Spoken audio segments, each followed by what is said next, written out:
din sa Makano. Yan o.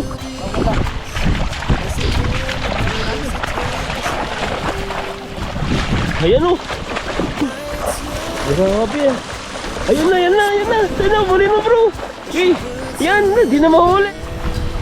Uy, tignan mo, ganda sa kanyang agil. Bilog na bilog. Marami yan, bahayan nila ito eh. Ang dami oh. Labasan na. Ang dami oh. Ang dami. Ang mga oh. Tanggalan natin.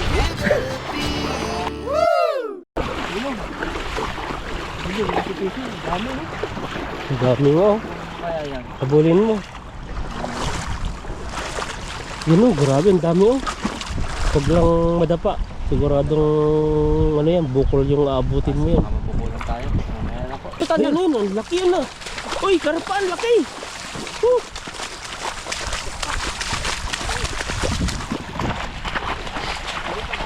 Tuloy mo yung ano, nakatakas na oh. Ang hawak-hawakan pa rin din sa Makano, yan oh.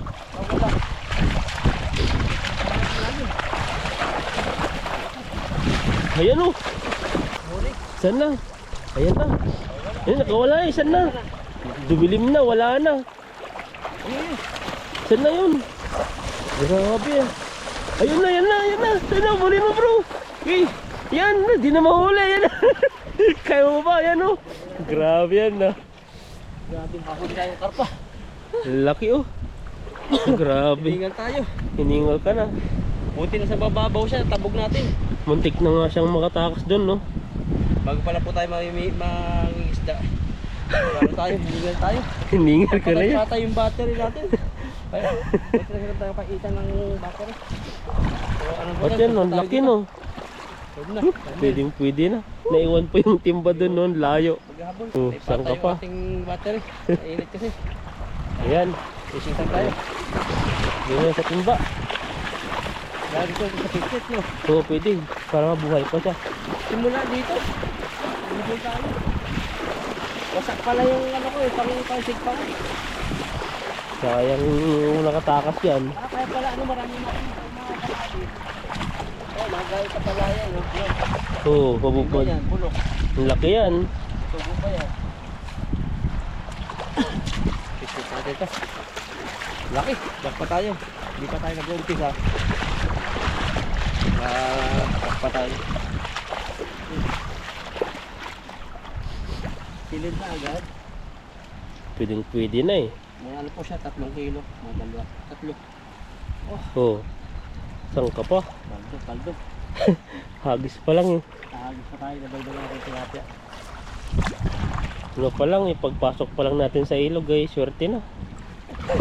Ano yun? Baka ano yan? Dito, natabog natin. Baka karapang sawi. Kasi mag-isa lang siya eh. Matay na naman yung GoPro natin. Lagi na mamatay. Nagluloko na eh. Sa battery ito. Ang ganda maghagis ko din. Ganda. Okay, saan? Sa comfortable.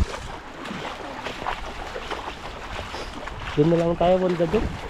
Tawid muna tayo dyan, no? Tabi din po namin muna ito dito. Huwag dyan, masyado dyan malakas. Dito tayo. Malakas yan eh. Doon tayo sa mas mahina. Parang nabakbak na ano. Nabakbak na. Yan yung malalim na sigurado. Dami kasya oh. Saan ka maghagis? Gusto mo maghagis dito? Huwag dyan masyadong, ano dyan, malapit.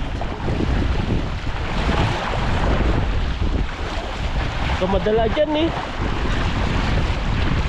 Mas maganda yung mas dito kami kasi yung tubig mahina. Ang lakas ng hangin. Parang may bagyo eh.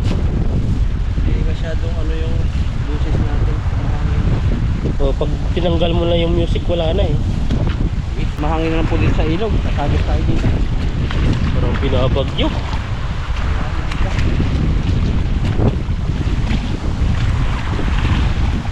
Dito lang yung malalim, dun yung mababaw.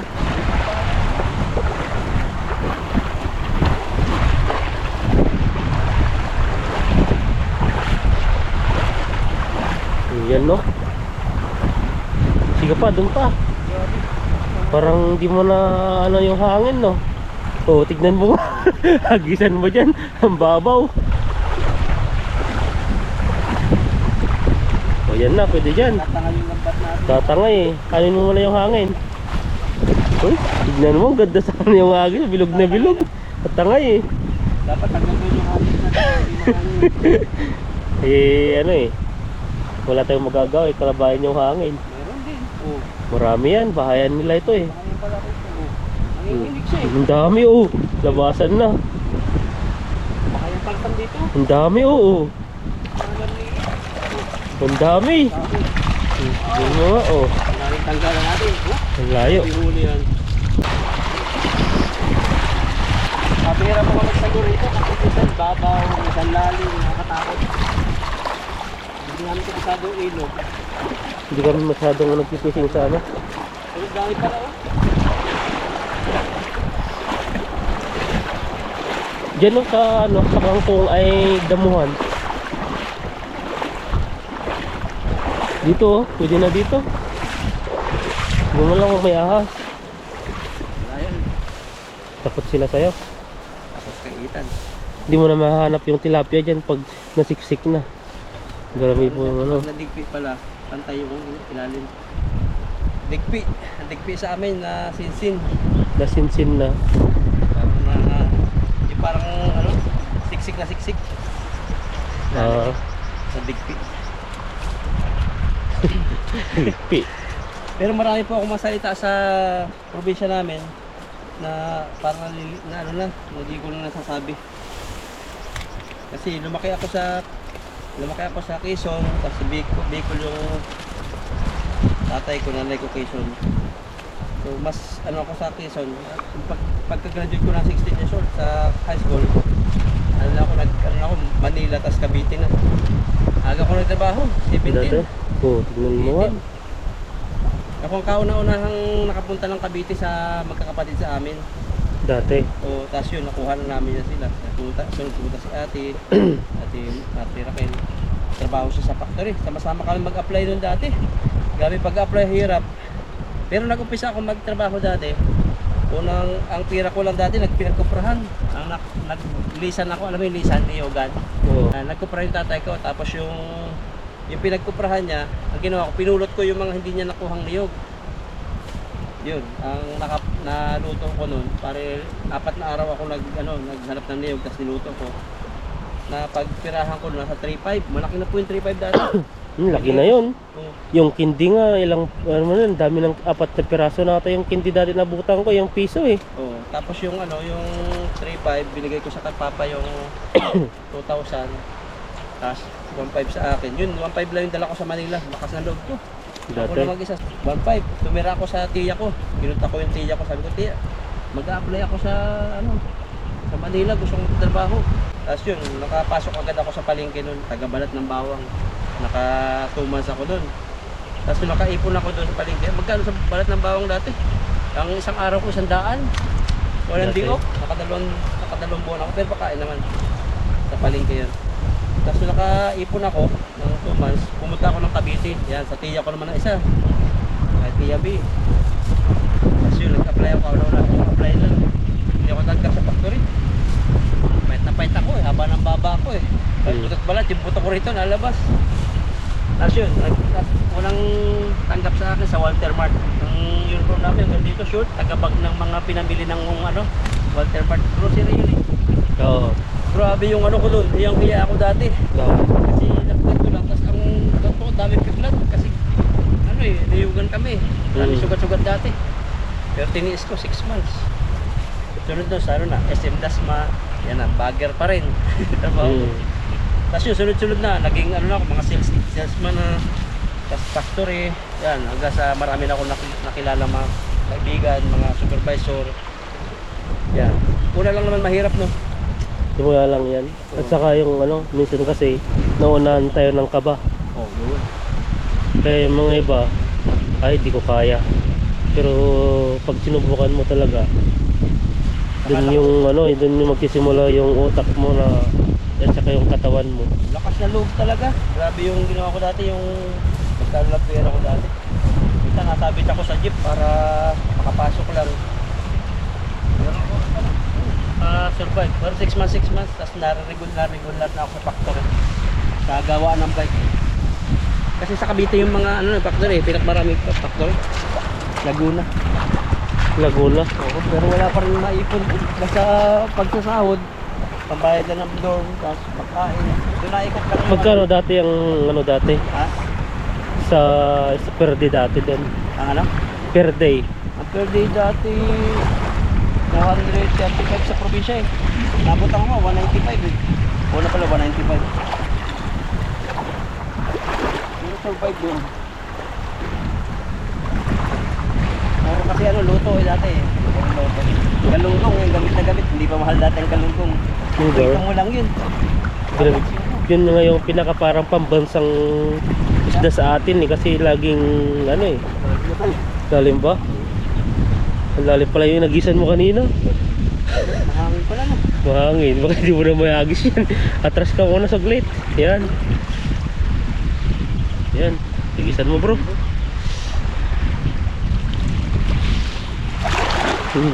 Grabe ah. Sa tapat namin. Hindi kasi maano kasi naano sa hangin. Yun po, yung ano, buhay ko kay Lataga sa pag-apply, lakas ng loob. Trabaho, malaki siya. Mabigat. Lakas ng loob at ano, talagang kaping ano talaga. Kahit kunti lang yung pera, basta mag-apply lang talagang apply. Pahala na kasi may magpo-provide yan eh. Mas lakas ng loob talaga yung ano doon. O yun na, lobas na meron. Parang may nanginginig eh. Ay, dami pa. Ang dami pa rin oh. Kasi nandiyan lang siya sa tapat natin. Oo, dito lang. Ba't may alikano dun no? Ano siya? Parang naghahalo yung tubig niya. Sa agos. Oo. Dami. Paldo na tayo dito. Pinakamadaling trabaho sa SM, pinakamahirap sa Jollibee. Pagod dun. Pagod, pero masaya. Grabe, diret-diretso ang tao dun eh, hindi nawawala. Pero yung Jollibee, malaki ang ano ko dyan. Pasalamat ko. Kasi si kay Sir Eric, dahil dyan nakapag-abroad, dyan nag-umpisa yung pag-abroad ko. Kasi nagustuhan niya yung trabaho ko. Sabi niya, Alvin, gusto mong mag-abroad kasi ayaw yung sipag mo rito. Kasi 6 hours ka lang nagtatrabaho. May pakilala sa HR. Ano sa pinsan niya? Sabi niya, mag-apply ka dun. Kaya rin sa Singapore. Waiter daw. Yun, nag-apply kami. Ano nangyari? Nag-Singapore ka ba? Hindi naman ng Singapore? Nag-apply kami. Tapos ngayon, wala akong passport. Eh ano na, tanggap na ako. Sabi, kailangan ng passport mo. Kailangan na makaalis kayo ngayong ano, 15. Eh ano na, ka-apply. Sabi ko ba, makukuha ko yung passport ko sa next month pa. Yun, naiwan kami. Kaya nirefer nila ako sa Saudi Arabia na late. Yun, dahil doon, diretso na, nag-ano ako sa Saudi Arabia. Pero sipag ko dati pala, ang sekreto kasi sa pagtrabaho, hindi ako na-absent, saka hindi ako nagpapalit dati. Ano yun, laging nandun.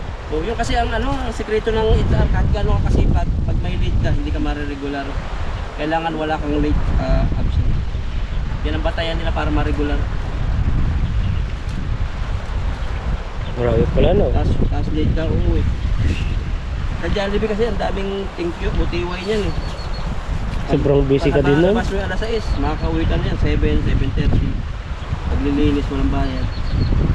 Grabe doon, hindi katulad yun sa atin. Ang trabaho lang doon pinakamatagal, bihira ka mag-interns. Karamihan kasi doon, mga bata, yung mga nag-aaral. Ay, ang kagandaan na lang kasi doon sa mga ano yun, sa working student kasi inano nila yung mga Jollibee na yan. Yep. Allowance lang nakukuha nila, pero pinapatapos nila. Pagtapos yun, manager na agad. Ako ang trabaho ko doon, sa stockman ako. Tapos binigyan ako ng posisyon sa police patrol. Yung mga sub-standard, ako nang huhuli na. Ililista ko yan, yung papatong yung kaldero na walang sapin. Saka yung titikman yung ano sa sandok. Bawal yan. Kahit hindi nagsasan, every 30 minutes tutunog yun, papatunogin ko. Kailangan mag-sanitize ng kamay. Yan. Grabe sa Jollibee, mapaka ano yan, malinis. Pero mabilis. Ito nakita ni Sir yung ano ko, yung tipag ko. Mamaos na ako sipon-sipon. Kasi yung hangin at saka yung panahon. Yan po ang huli ko, pakita mo tayo yung huli. Ang timba na yata yan, dami. Ang dami oh. Ang dami na, nakaipon ka dito para kay gaan na ng ano to. 2 hagis lang yan. Kala mo walang huli dun. Balikan mo din dun isa pa. Huwag dito sa mga agos kasi sa mga agos wala din. Kahit makahuli ka ng marami, natatangay din. Ikaw, bahala. Sayo na lang. Ayan no. Una dun na. Agad yung lambat mo, tangay na. Ang lakas. Meron?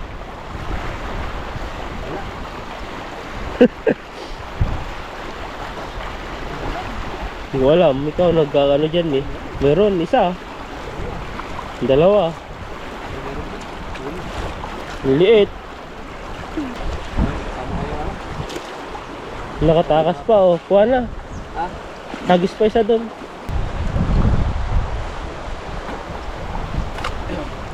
Hagisan mo ng hagisan habang may lakas pa. Kasi di natin alam kasi. Ha? Mamaya baka umampun bigla eh. Wala na tayong ano. Yan talaga yung habang malakas pa, kailangan nating agos para sa trabaho yan eh. Habang bata pa, kung may opportunity maganda. Grab trabaho ng lang, grab no? yan no. Sa Pilipinas bagsak lang naman natin yan. Kasi hindi natin alam, minsan magpakumpanya, hihina, minsan magkakaroon ng digmaan, minsan magkakasakit. Kaya habang ano tayo, malakas pa.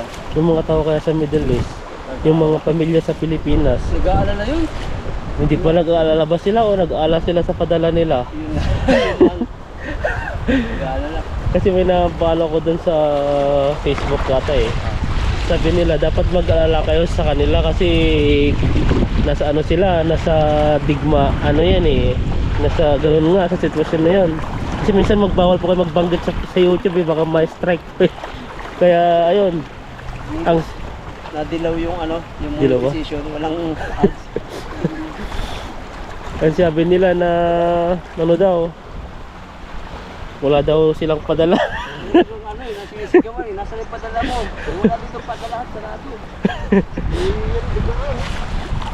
Ayan, marami na yan. Talagang kinukutra ng hangin.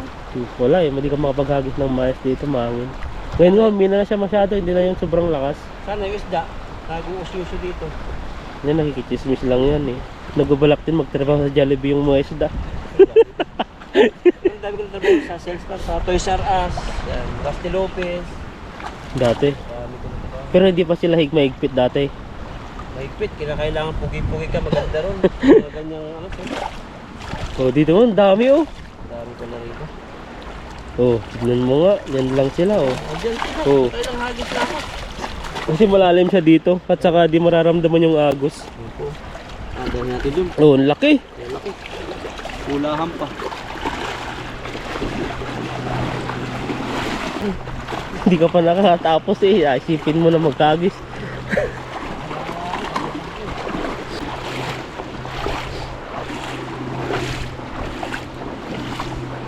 Marami nga pala. Marami doon. Kailangan pala agad. Minsan papakinggan yung ano, kasama. Para hindi mapagod. Sabi kasi ni Ethan, doon na. Diyan wala. Wala kang Nag-isa ko mahuli pa, doon. wala nga pala. Kumusta yung mga huli mo? Natutulog na ata sa damo. Ang lalaki. Yung Ito lalaki malaki. oh. Nagugulat na siya sa kalakihan niya. Ano na yan eh. Sobrang tanda ng tilapia ata yan eh. Dahan-dahanin mo, matatanggal na yung mata.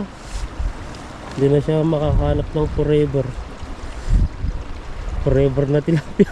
Ang laki niya, kaso nga lang yung mata niya nagugulat na. Nabagsakan niya ata ng Pakawalan mo ba bato-bato yan? dito. Napakawalan po natin to kasi Ang taba no. taba. Yung mata lang ang ano niya. Sa atin niya, kukunin ko yan.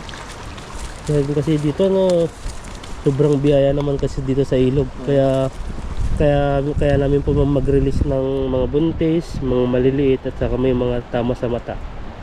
Sisip-sipin ko pa mata nun. Sabi nga. Sipsipin mo yung mata, yung wala nang mata. Parang sipsipin bro. Ha? Paano mo sa'yo may tunog? Ano yun? Ano yan? Iahas naman yun. Yung ginawa mong tunog. Yan, sa mga ano po, sa mga nanonood sa amin, maraming salamat po sa inyong suporta. Kwentuhan lang po kami itan para tanggal pagod. Oo, Tawa-tawa, ganyan. di lang po kami kasi seryoso sa ano, sa pag-fishing na hagis lang ng hagis. Saka yun, kwento-kwento. Kung ano pa kwentuhan namin. Kaya masanay na po kayo yung mga iba pong mga bago. Ay ganito po talaga kami. Maingay Minsan po ano, ako. maingay. Pinaglihi ako sa puwit ng manok. Hindi kapit ng baboy, baka. Grabe. Hindi, medyo maingay po ako. Pero dito lang kami nakakapagsalita ng ganito. Marami. Pero sa company po ay may mga estasyon po kami. Tahimik po trabaho? ako sa trabaho. Mga nasa machine nakapo. Akala niyo po siguro isang company kami ni bro, hindi kami madalas nag-usap doon. Kasi yung estasyon ko sa kain naman, hanap siya ng pwesto, hanap din ako ng pwesto, tapos papapahinga, tapos trabaho na naman. Batian lang kami. Pag yung pagkatapos sa kita ng mga bakal, ngiti, minsan. Wala, hindi po pwedeng magmarites doon sa trabaho talaga. Pag trabaho talaga. Pag nagka-problema ang machine mo, sabi, ay, ano ba? Hindi nakapokus. Focus kasi talaga dapat. Kasi pwedeng maputol kamay mo, pwedeng mabagsak ang paa mo, laki ng binubuhat ng itan. Ilang kilo yun, nasa... Ilan yun, yung malalaki mo. Yung una, yung... Doon kami pala natagalan yung kahaba na bilog. 75 kilo yung isa doon eh. 75. O yung... 30 minutes ang pag... Iba pa yung ginawa namin nung anong dati. Ang ginawa namin, yung mas mahaba doon na matatagal, mabot pala siya ng ano. Kinumpute ko pala, Isang oras. 30 minutes, pero yung binaligtad namin, nasa mabot pa rin ng ano ata eh. Nasa 14 minutes pa ata yun. Kulang-kulang isang oras na. Tapos yung paglinis mo, Malaki yung pagbawa kaitan pa. bago matapos ang isang product. Kulang-kulang isang oras. Malaki po talaga. Pero yung bilog na ginawa namin, mas mabigat yun. Pero ginagamitan nila itan ng crane yan. Oo. Hindi naman kaya ng tao yun. Mapapagod lang si itan to. Ramdam ko yung ano, pagtatapon ng basura. Oo, doon ako eh. Grenada na bakal. Doon Kaya ako. tapon po kasi yun. Kaya pakilo yun ng ano, boss namin. Doon siya kumikita eh, yung boss natin. Tulak-tulak mo yun. Ang kilo yun. Tulak-tulak mo yun. Ang bigat lalo na pag malilate yung nag-grind, parang pinong-pino. Doon yung ano, Isang araw nakakailang tapong pa.